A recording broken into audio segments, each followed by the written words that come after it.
भैया बहनों नमः संस्कृताय। पुनः हम लोग जिस पाठ को पढ़ रहे थे उसको लेकर के आगे बढ़ेंगे। हम लोग संस्कृत पद्य ट्यूशन प्रथमा पाठ लक्ष्य वेद परीक्षा पाठ को पढ़ रहे थे।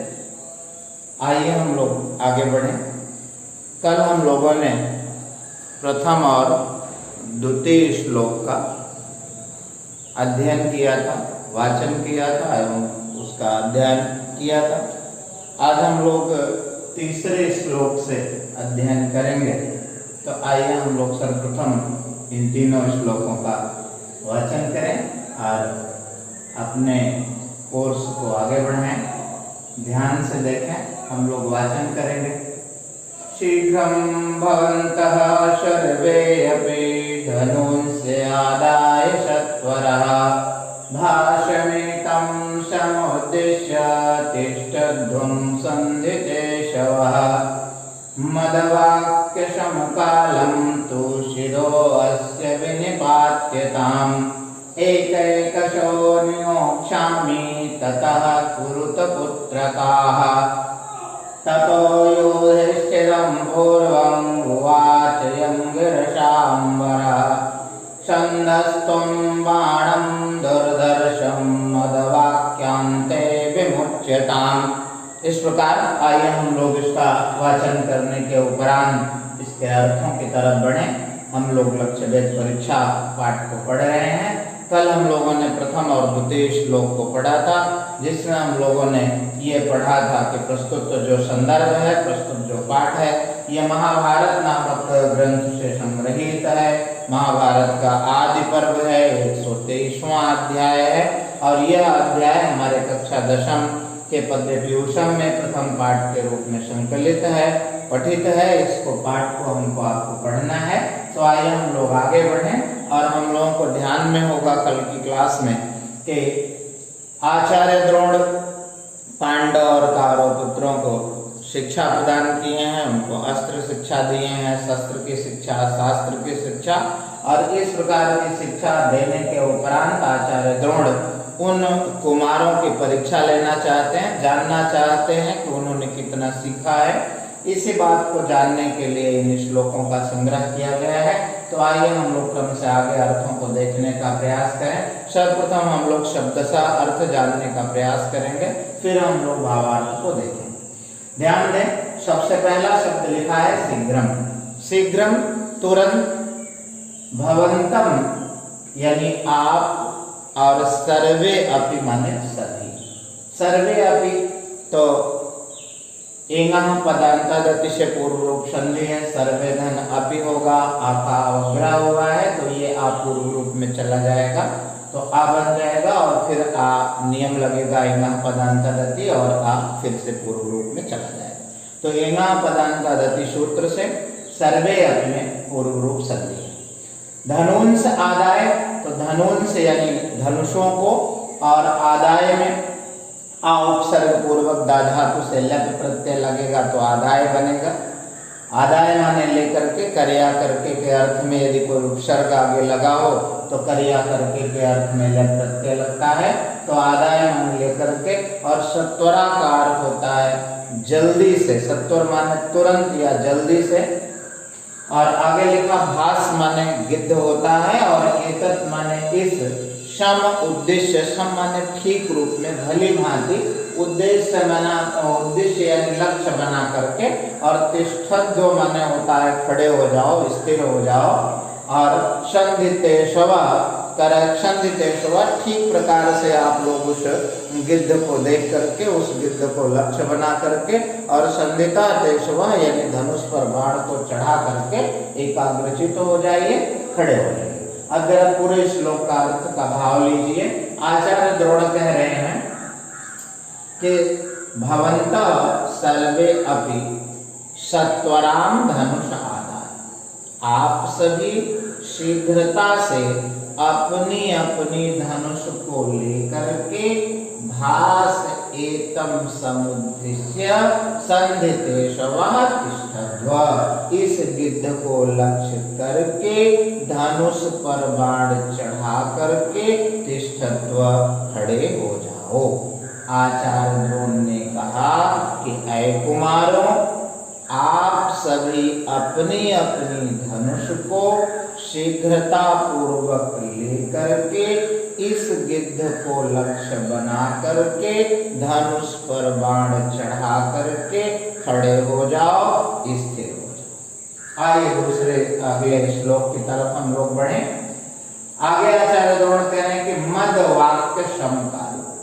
उन्होंने आगे लिखा कि मद वाक्यम समकालम, मद माने मेरे, और मद वाक्यम समकालम यानी मेरे कहने के उपरांत। लिखा है कि मद वाक्यम समकालात, मेरे कहने के उपरांत।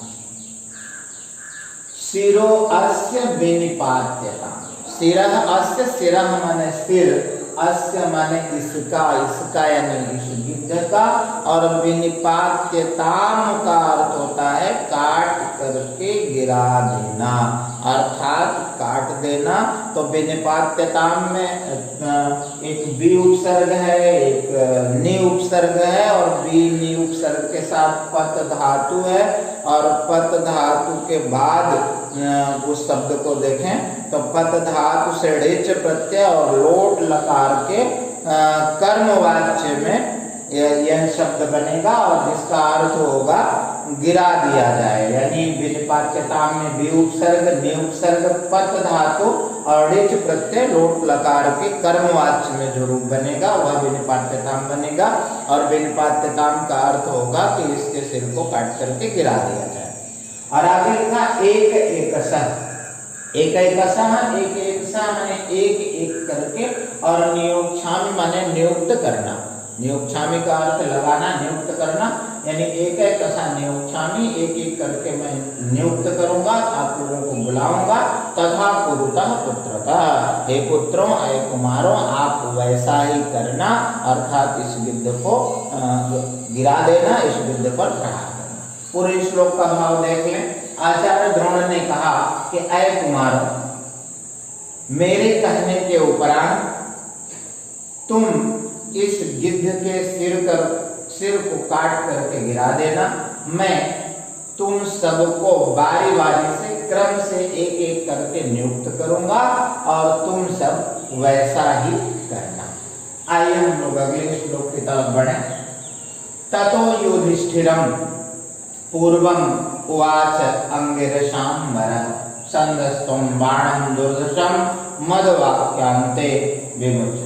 ततः, इसके बाद, ततः माने इसके बाद, और अंगिरसां वरः का अर्थ होगा, वरः माने श्रेष्ठ होता है, और अंगिरा जो है वो एक प्रसिद्ध ऋषि थे, तो लिखा कि अंगिरसां वरः, लिखा अंगिरा वेद पुराणों में एक प्रसिद्ध ऋषि हुए, और उनके नाम से गोत्र चला, तो अंगिरा गोत्र में उत्पन्न थे आचार्य द्रोण।